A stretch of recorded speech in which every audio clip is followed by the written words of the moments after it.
Wednesday. Yeah. All right. This is a weird mandate. I like it. I'm trying to get your screen over on the good screen over here. All right. Would you prefer that I put my headphones in as opposed to no headphones? Yeah, because it's going to get feedback. All right. I mean, you've got the setup. Why not, you know? All right, cool. 1 second.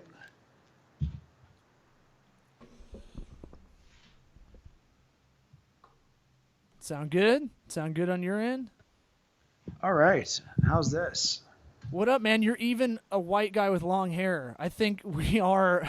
Right? Oh, shit. We are fucking brothers from another mother. Yeah, man. This. Thanks for coming on, Sweat Equity.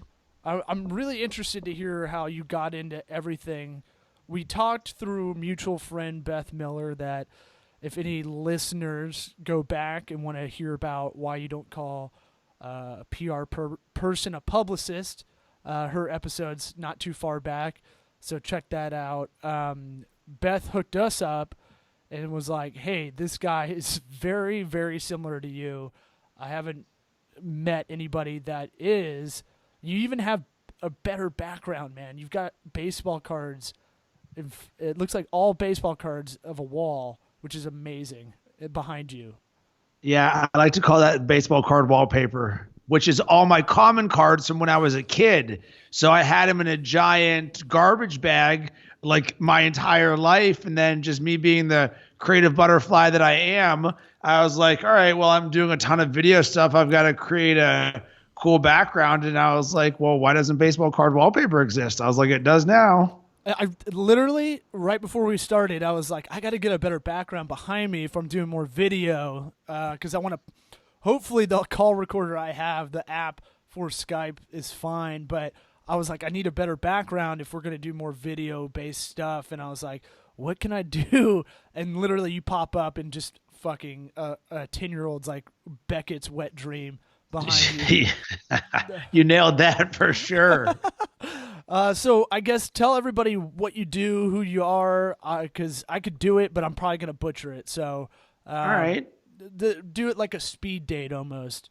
Yeah, cool. So I'm Rob Cressy from Pittsburgh, live in Chicago. I'm the founder and editor-in-chief of baconsports.com, a sports comedy website that fuses together pop culture with a love of jerseys and obviously sports comedy. I've got a background in improv and comedy writing from Second City. And I also run a digital media shop called Cress Media, where we specialize in marketing and engagement to millennial males with an emphasis on sports. So you do a lot of public speaking, which kind of bridges the gap. It's something I was kind of picking your brain about when we talked the first time on the phone. I was like, yeah, I got to figure out how to mix stand-up with our consulting company. I want to know how that you just did a speech, if it's cool to talk about. Yeah, of course. You just did a kind of a corporate event for teaching people Snapchat, right?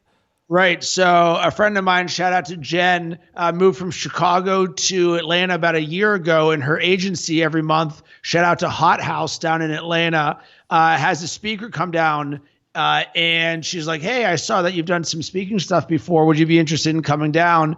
And I was like, sure. She's like, well, what do you want to talk about? I was like, well, I've been crushing Snapchat lately. I previously taught or did a Snapchat workshop. So I was like, let's do a Snapchat workshop for you guys. And she's like, cool. Well, we want to be able to see how we can sell this to clients. So if you can do it with a B2B tilt. I was like, no problem whatsoever. So I went down there and created, for the first time ever, a speech that was a podcast, or was a speech that included podcast drops. So picture this. So I go down there in this room full of people that I don't know, and I was like, if they're going to just listen to me to speak for 45 minutes about Snapchat, like, I know I'm incredibly good looking and my voice is fantastic. But that may not be enough. And the most humble. Right, of course. that might not be enough to keep their attention. And one of the rules of Snapchat, or at least for me, from an engagement standpoint, is just make everything fun. And it's like that with everything that I do. So I was like, boom, this is going to be unlike anything you guys have seen. And I started it out with a little kryptonite from Big Boy because we're down in the ATL. Yeah. And I was like, boom, let's start this party dancing. And like a baseball player, I want walk-up music. So I got to set the scene. And then once that happens, I'm like, this is going to be unlike any other speech you've heard. And just like a podcast where you play drops like rap air horn or woo woo, things like that, all throughout the speech, I'm doing these drops talking about Snapchat, trying to make it fun and engaging. So did they respond to it? Were they like, this guy's crazy? Because it's like, when you're doing your own drops and you're like, how long did you talk for? How long was it? 50 minutes. It was just you just straight up talking, or you doing no crowd work or any of that? Imagine a giant boardroom, just a really long table, standing room only. There's people on both sides and people in the back, and they're super cool, fun agencies. So they've got food, and I actually had they had beer, wine, things like that. And I'm just literally sitting in a chair up front with my laptop, my iPad plugged in, and I mean, I've never had a bad time dancing, so I incorporate dancing in everything that I do. Right. So boom, hit up that Big Boy kryptonite, and I was like, let's get this party started. So I tried to work engagement where I could, but the hard thing is, that there's a time limit to when I'm trying to fit this bad boy in. I've literally written out word for word everything I'm going to talk about, even though I'm not reading from a script. Sure. I'm looking at it while trying to do all of this stuff. It's a set list. Yeah. Right. Exactly. So doing all of those things at the same time, it was a unique, fun experience that I really enjoyed. Cool, man. That sounds like my nightmare, but because it's like daylight, people are kind of coming in from the office, and like it's not a real setting. But I guess I imagine you kind of really sweating it out, a lot of flop sweat. I in my head, I had you in a conference room, like a hotel conference room. I don't know why, where like you had to, I don't know if you've ever done those, but you walk in like. The podium has the mic attached to it or something fucked up where you're like, or like the mic isn't a real mic. It's like the Price is Right, like ear one, but it's an ear. It's not like a long stick. It's like a Janet Jackson 90s kind of Madonna 90s, like kind of, or Tony Robbins now, if you watch I'm Not Your Guru, but like, something's always fucked up, or you can see everybody's face, so you're like, I don't know if they're into this or not. Maybe I'm too just like fucked up, and you're more about the party. Well, I'm always about the party and the people's reactions. That's an interesting thing, and this from doing stand-up or improv or whatever, is people get disinterested at times, but it doesn't mean that you're not doing a good job. It's just people have the mind capacity of a space cadet. So they're just, you do something and then do people respond? And I had one call for engagement and this girl like scratched her head. I was like, yeah, what's up? She's like, I was just scratching my head. I was like, oh, okay, let's keep going. Yeah, that's where the improv comes in. It's like, okay, keep it on rolling. Let's do it. Like where you get into host mode a little bit. That's cool. Right. That's cool, man. I mean, like, what'd you go over with Snapchat? Because I don't know. Look, I should know more about it for someone who does a lot of that work for our company, but at the same time, it's like I'd rather field that out to someone. I have people that I know that I'll pick up, on a social media kind of campaign for a client that know it a lot better than I do. It's a lot of engagement. It's a lot of content to push out to keep it, if you're doing it on that client basis, right? Right. So one, I'm a creator and I love creating, and I love being able to use my creativity to use Snapchat in a way that nobody else does.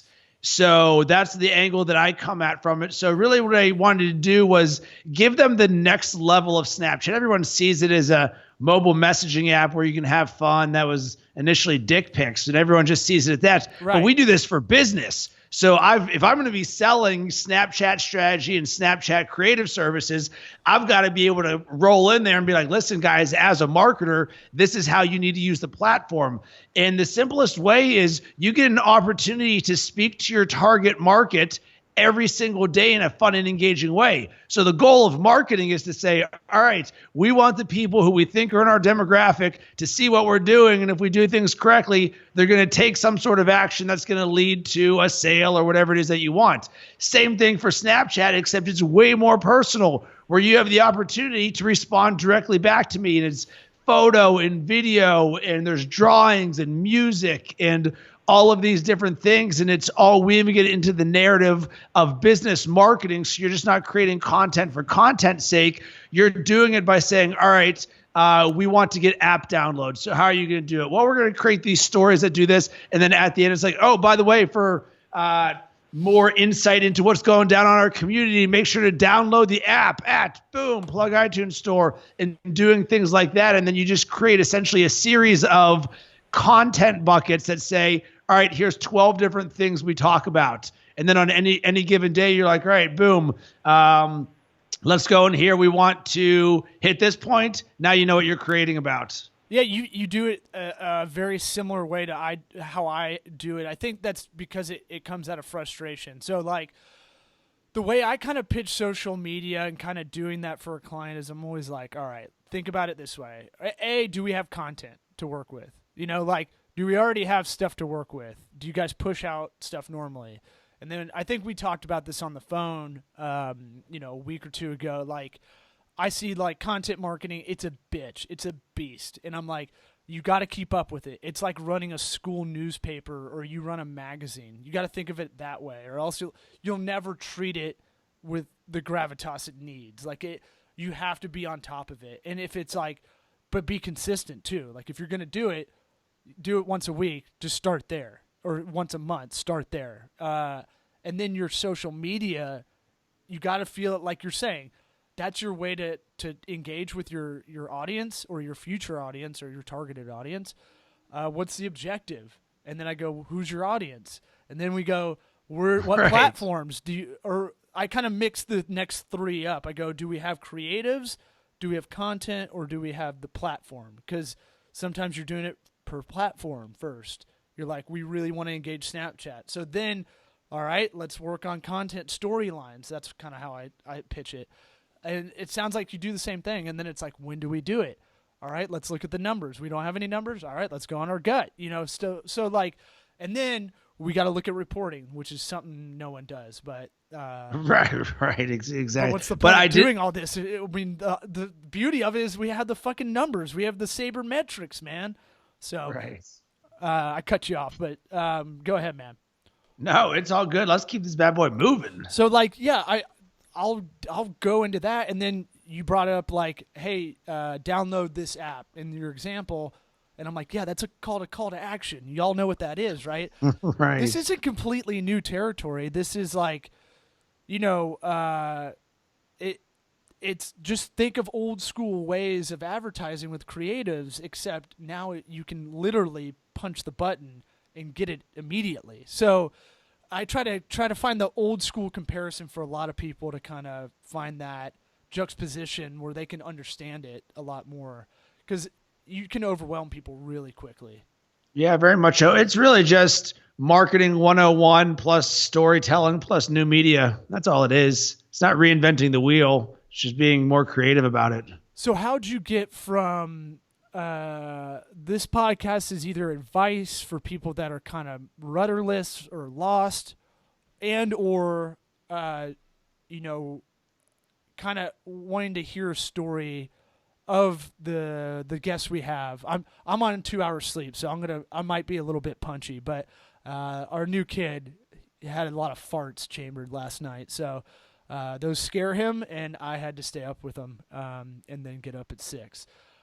So we're doing this at like 5 p.m. I went to bed at 4 a.m., got up at 6 a.m., feeling pretty awesome. Nice. But and have had a fucking brutal day since. But so if I start stroking out, just let me know, or bleeding from my nose. So, you're doing what you want, and that's, I think the hard part is figuring out what you want to do. How'd you figure out how'd you figure out what you wanted to do to get to where you are now, if that makes sense?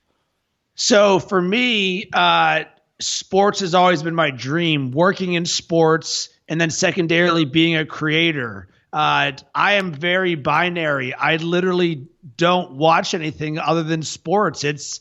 You hear so many times, do what you're most passionate about or love.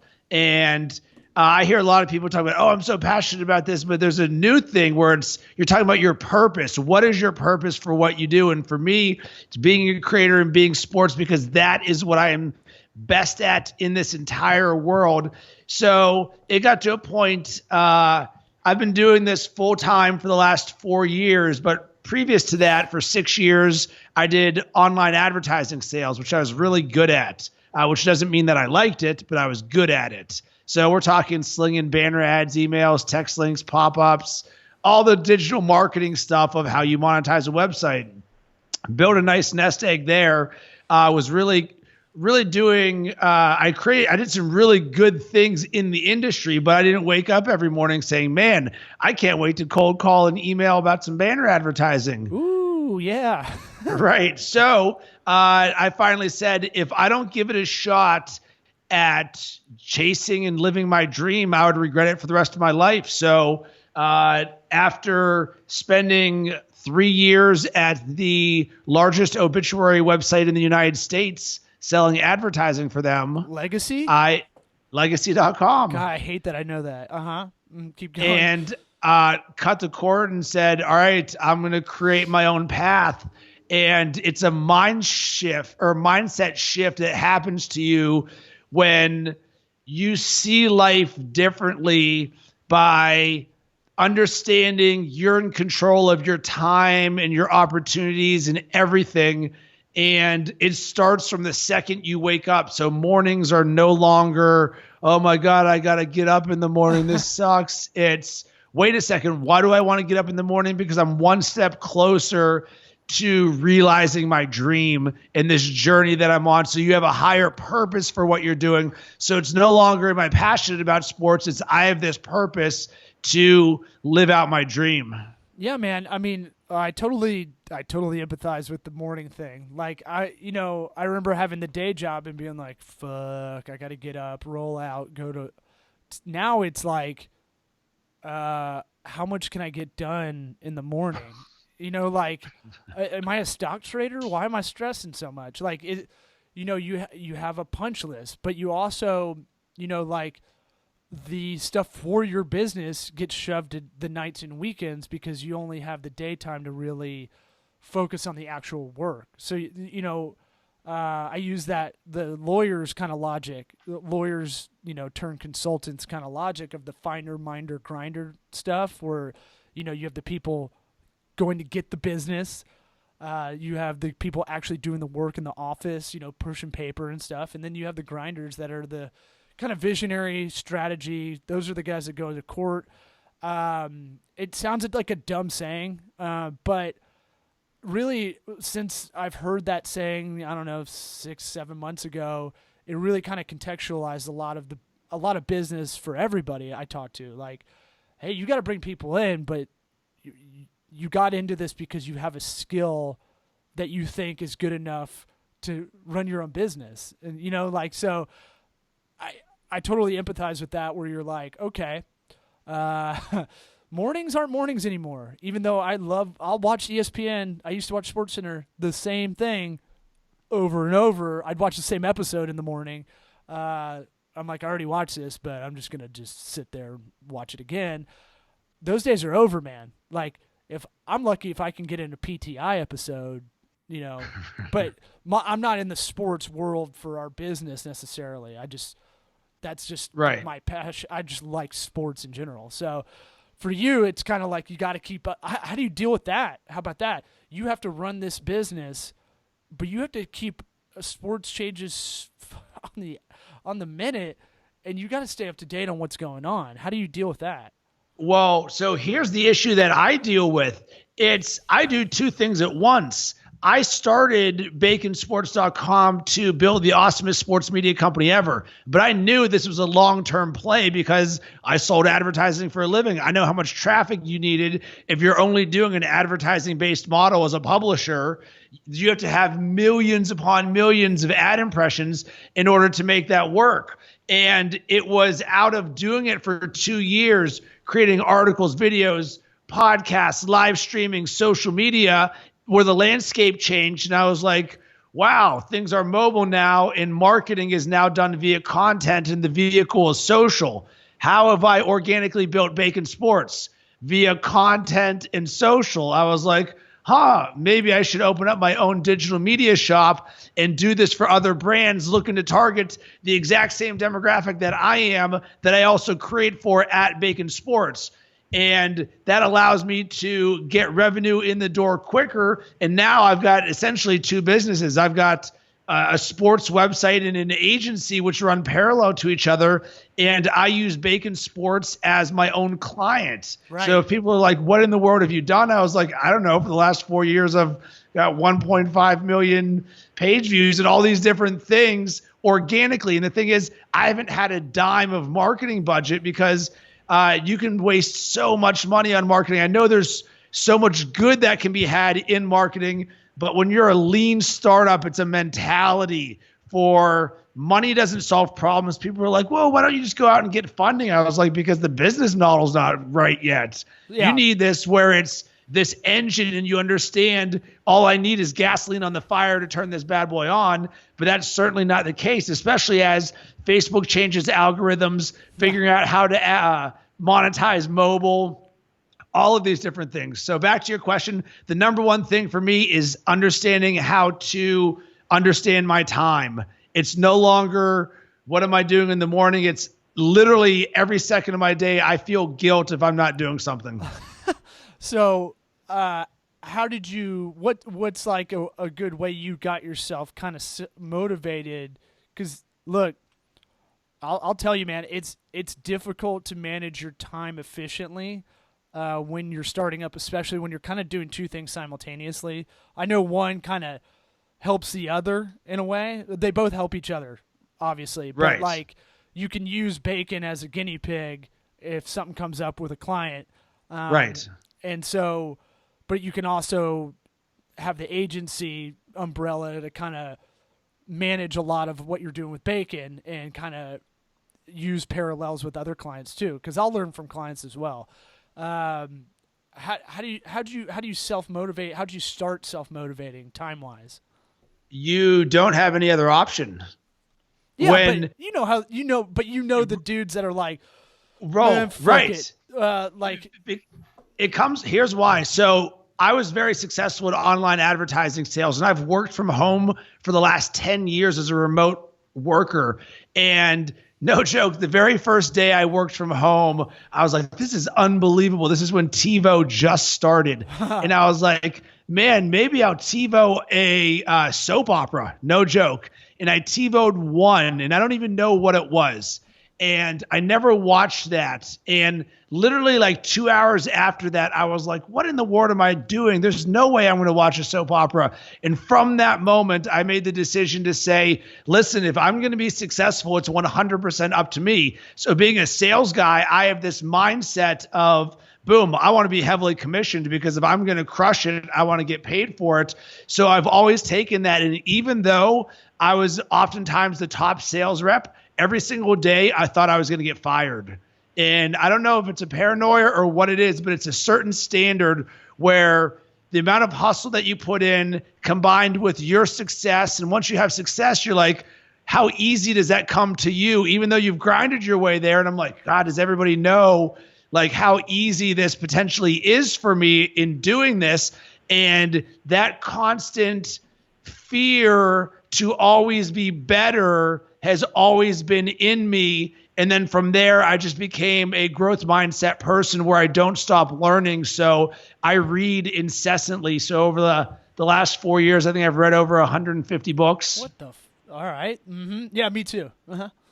Well, here's the process for this. This will be very applicable to this podcast. Oh, did you say books? I meant just surfing porn sites. Yeah, same thing. Pretty much the same thing. Super simple. And this starts in the morning. So, and by the way, I am not special. I am not overly smart. I'm not overly motivated like college. I'm a bro who is chasing his dream. And what I saw is sometimes in life you hear something over and over and over and over again until you're like, all right, I get it. I'm finally going to do it. Like a lot of people hear that with meditation now. But for one, when I kept seeing what do the top CEOs do? One, they get up early. Two, they're always reading. So I was like, well, shit, how in the world am I going to do this? And ironically, a client of mine who I crushed for sent me for Christmas a Kindle. And I was like, no joke. I was like, what the shit is this thing? I opened it up and I didn't know what it was.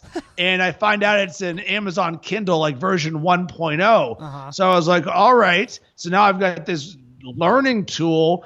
And from that moment, I started to download Kindle books. And I was like, well, when am I going to find time to read? Doesn't work at the end of the day because we all know just shit happens. So I was like, well, let's reverse engineer this. And if it's one of the most important things that for other CEOs, then it should be important to me. And if it's important to me, you got to do it early. So the very first thing I do in the morning every single day for the last, 8 years is read for 45 minutes while I drink my coffee. So I get up at 5:29 in the morning, put on the coffee. Yeah.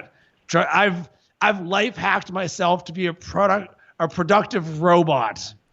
So, and I did that 7 or 3 minutes at a time. So you just kept inching backwards? Yes. So I would start, for example, I think my time was like 7:16. I never wake up on normal numbers. Yeah. Just a mind fuck there. Right. Everything's in 34 usually if it's in the middle of the hour. Just because. Shout out to Bo Jackson. My favorite. Yeah, that's why I went to Auburn. Nice. So 7:16 becomes 7:12 becomes 7:09, and then you just keep doing that until all of a sudden 7:16 has turned into 5:29. And why 5:29? Because 5:29 is closer to waking up in the 4s than it is the 6s mentally. Okay. 4:59 is closer than 6:01. Okay. So because of that, it's a mental really edge. High right now. No, completely not high right now. I know, but we sound high. Like, right. Do you know? Right. Did you know how clocks work, man? But what time are you going to sleep? Let's say average. So I've scheduled myself, like I said. So I am trying to get to bed at 9:30 to 10 o'clock ish to schedule getting 7 hours of sleep. So literally, I'm bucketing exactly the amount of sleep I need. So I know at 5:29 I've got hopefully 7 hours of sleep. Boom, get my coffee, and while you're zombieing and roboting, you're like, oh, I'm so tired. Boom, you read a book on something awesome. It just so happens that I'm now reading awesome books about leadership, creativity, comedy. Like right now I'm reading the book about how CAA, the Creative Arts Agency or whatever it's called, was started. Super awesome. And I'm also reading one on negotiating and just cool shit like that. Yeah, I've done some video auditions for CAA. Let's just say I didn't hear back. What was I gonna say? But how are you doing that while watching sports? Because my knee jerk reaction is to go, because I've tried to figure this out. So I'm like, well, I still need to treat stand up. I don't want to be groggy on the second show. So I still need to figure out something where I can kind of go, okay, I need like 6 hours. Like I just need 6 hours. I'm like a piece of shit today, but normally if I can get 6, I'm pretty good. Now should that be 1 to 7 or 1:34 to 7:34? Is that how you kind of see it, where it can kind of move a little bit? Like yes. There's a Price is Right game kind of like that? Very, very, very much so. Price is Right game. So to answer one of your sports things, I actually watch SportsCenter on mute while I'm drinking my coffee. So by osmosis, for me, I see something once and I'm like, boom, Edwin Encarnacion went 2 for 5 with the dinger or whatever. So the hard part is on the back end at night, which Thankfully, I'm in Chicago, which is Central Time. So for Monday Night Football and things like that, we get that extra hour when you guys are like 12:30, 1 o'clock. You're like, ugh. And then it's all a varying scale on, for example, last week was Vikings Giants. I'm like, all right, well, I don't really give two craps about this game in the grand scheme of things, so I don't have to stay up for the whole thing, knowing that I would rather have a good morning to start, because really the way that you start your day is the way that the rest of your day is likely to go, which is why I put the importance on reading in the morning. It's so funny you brought this up because I just came out of a meeting. I do a weekly meeting with one of my clients, and I was like, "Look, man," because he's burned out as well. They're in the pitch. They're in the second or third round funding stage, so they're just gassed. They're doing a lot of. They're trying to keep the business running while writing a pitch to get a lot of funding. And so it was like the thing I was telling him. I was like, "Man, you got to get some routine because they don't have any, the two main guys." And I was like, look, man, the last couple of days, I was like, stop being fucking dumb and just get up. And if I go exercise, that if I can get myself to the gym or even just stretch for 20 minutes, that fucking does so much more than any amount of coffee, anything for me. And I don't know why I don't do it every morning. And then it helps me. Then I don't feel bad if I get under 6 hours of sleep or something like that. And I was like, why am I being dumb about this? I'm like, I know this. And I think the big lesson is know yourself, right? Because what you can handle. A lot of people can't handle that kind of multitasking.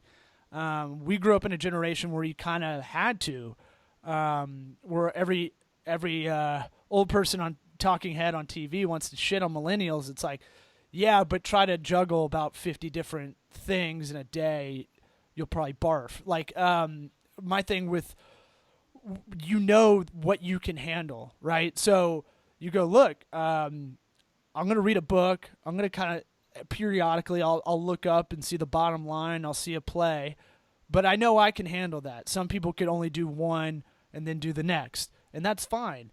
But I think a lot of people don't know what they're about, really, and what their capacity is, Well, yeah. I mean, you have to learn that. So break this down to the simplest form. So it starts with one habit, and you're like, well, how in the world do you do all of these different things all of the time? Like, you see the Gary Vaynerchuks of the world who are consistently working 18 hours, flying all across the world. You're like, how in the world does he do it? So certainly it's routine oriented, but it starts with one. So it's boom, get up early. You're like, all right, you could just get up early and do nothing, but you're getting up early. Then next thing, it's like, all right, now I'm reading. And then after that, I'm meditating.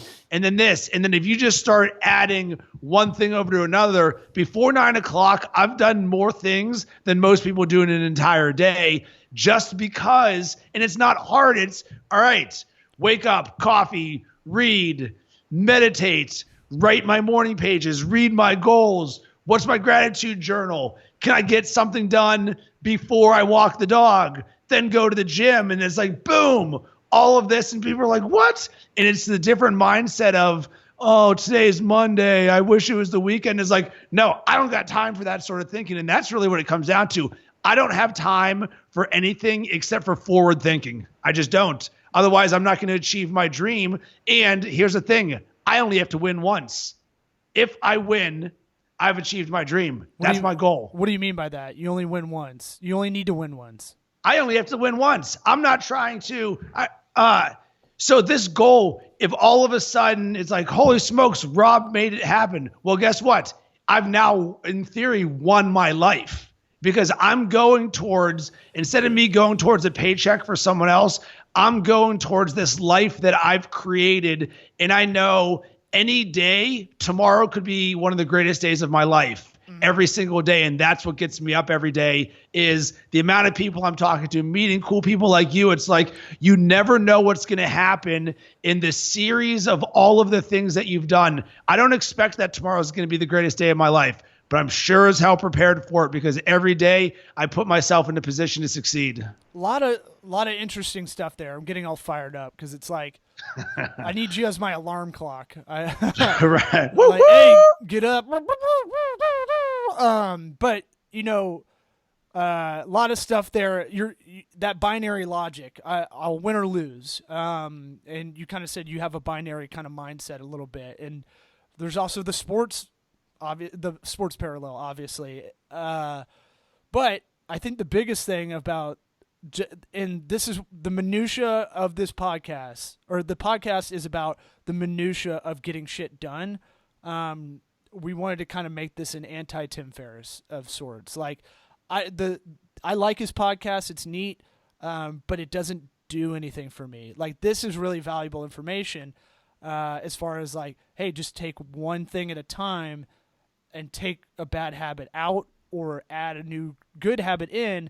But waking up early, the interesting thing about that is no one's really going to contact you at 5:30 in the morning. And so you have time to let your brain breathe. I read something about I tried to get up at 4 a.m., for a month just to see what it was like. And it was like I was crazy productive because no one was up. I call that plane brain. I get on, and I think I stole that from Mark Maron, but I get on a plane, I'll get more work done in those, like, if I'm going to LA or something, I'll get more work done in 4.5 hours because I got nothing to do other than just sit there and, like, I'll answer offline emails and wait till I land and just let them all shoot. So like, or I'll start writing strategies out or just get organized in my notes and all that stuff. And it's like, oh yeah, I'm kind of doing two things at once. I'm flying across, which you get kind of a pass from people for about 6-hour window if you're going across country. And I fly on the shitty airline, so there's never good Wi-Fi. But like, it's one of those things where I'm like, I'm going to utilize this time. I get a lot of shit from the comedian buddies of mine. If we're doing a road trip, we're going doing a gig. If I'm sitting in the back and we're not doing shit, I'll just pop open my laptop and start working on something. And they're like, what a fucking nerd. And I'm like, well, what do you want me to do? Just like stare at the back of the fucking headrest for 2 hours? Like, I'm going to try to use this time. If we're not talking about stuff, then I'm going to try to do stuff, Time is your most valuable resource. It's the one thing you can't get time back. And people need to be more accountable to their time. And that would probably be the number one thing. If you take away anything, the sooner you can grasp your time and your accountability towards it, you will see your life completely different. Because time, we all have a finite amount. So I don't remember who said this, but it was like, imagine, I think you have like 10,000 hours to live or something, but imagine if they said that in dollars. And you're like, you've got $10,000, but then every day we're just going to start taking one away. And all of a sudden you go from 10,000 to 5,000. You're like, holy shit, wait a second. Yep.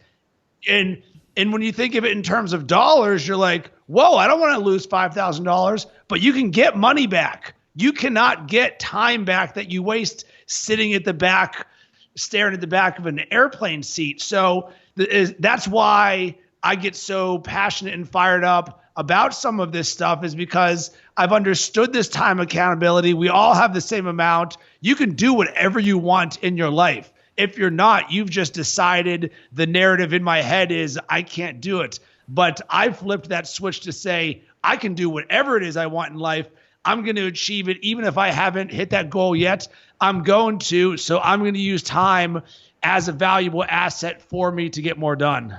Well, look, man, I talked to you for a long time. I forgot we've got someone using this podcast studio in 20 minutes. That means I got to get out of here in the next couple of minutes so I can kind of switch it off. Plugs I've got for you. You've got 3 podcasts. I do have 3 podcasts. You have Bacon Sports, you have the Sports Marketing Huddle, and you have the Rob Cressy. Am I saying Cressy? Is it Cressy? Correct, with the Rob Cressy Show. Cressy Show. And so that the Rob Cressy Show more in the Cress Media area. Yes. Go ahead. So I have conversations with creators, marketers, and entrepreneurs about their excellence with the goal of inspiring, educating, and entertaining them. So really, and here's the thing, I've used this as a way to build relationships with other people who are doing cool things. And instead of rolling up being like, oh, I want to work with you, or can I get a job or something? I'm like, hey, I want to hear some of your thought leadership, because guess what? My audience is someone who aspires to be like you or is in the same world as you. So boom, let's have a cool, candid conversation like this for 20 minutes, drop some knowledge. It's great for me because I get to learn from these people and build the relationship, but my audience gets a ton of value from it. Yeah, well, look, man, like I said, you need to be my alarm clock. We may have to have you on a lot of frequency, just to get people fired up that are listening to this, myself included. Because I'll go the other switch on the binary level. I like to think of the negative to make fun of it, and then I'll be like, all right, stop being a shithead. Let's get to work. So that's kind of my area of motivation, but it's not the best overall. Yours is a much positive, better route, which is probably why you did improv and I did stand-up. Because improv's all like teamwork and let's work with each other and let's get fired up about this sketch and be silly, which I took classes, but in my head I'm like, all right, this is just going to make me better at stand-up. And stand-up's all about hanging out with morose motherfuckers. So 3 podcasts, go on iTunes and check them out. I listened to all 3. They're all really good. And, you want to give them the cheat code on iTunes, give that 5-star review, write a little sentence. That helps you geek up the iTunes charts, unless you've got some other way you'd prefer them to listen. No, that's the best way. Just go there, subscribe, hit me up. I'm super accessible. I love helping others. I love talking. I'm an open book and transparent because everything I do, it's come from my own experience. So it's not like, oh, this and this. I mean, I'm just constantly learning, and then whatever I learn and experience, I'm just going to dump out to everybody else. Yeah, man. Do what you want with it. I'm the same way. You said at the top of the show, I'm not a bright guy. I just listen to people a lot smarter than I am. Right. And I footnote it and go, okay, I'm going to use that later on. Like, look, I don't do it for stand-up because you don't steal jokes, but I'll do it for business because that's all business is. You just look around you and you go, all right, I'm going to see what all those people did, and then I'm going to do it better. And so, like, while I like to think I think of a lot of ideas, like social media is essentially your PR firm within your company. Don't hire a 19-year-old. That's something I've kind of said just because of frustration. I'm sure it's not something I came up with organically, or it's a mindset I've just listened to people smarter than I am. But man, this is awesome. I appreciate you. We did this video chat too, which is kind of weird because we don't know each other. So Right. I appreciate you doing this, man, and very jealous of the baseball wall going on behind you. Well, I'm glad that 2 men with flowing locks and beards who are also sports fans and have some hustle in them could find a way to meet. So shout out to Beth for putting that together. Oh yeah, I'm a poor man's you. As Bill Simmons says, I'm a homeless man's Rob Cressy. All right. By the way, do you ever get that you look like R.A. Dickey? No, but I throw a mean knuckle. So not playing baseball. It's a different kind of knuckle. But yeah. I get Phil Mickelson if he never played golf and started drinking. I get Nicolas Cage in Con Air. I get shout out to that. Retarded Keith Urban, Creed. I saw Creed in concert once with Vertical Horizon. Oh man, I'm not editing that out. I should if I was good, but I'm just. Can you take me? Oh yeah, can you take me higher? All right, man. Well, I appreciate it. We can't end on a better note, man. No point. Boom shakalaka. All right, bud. See ya. Cheers.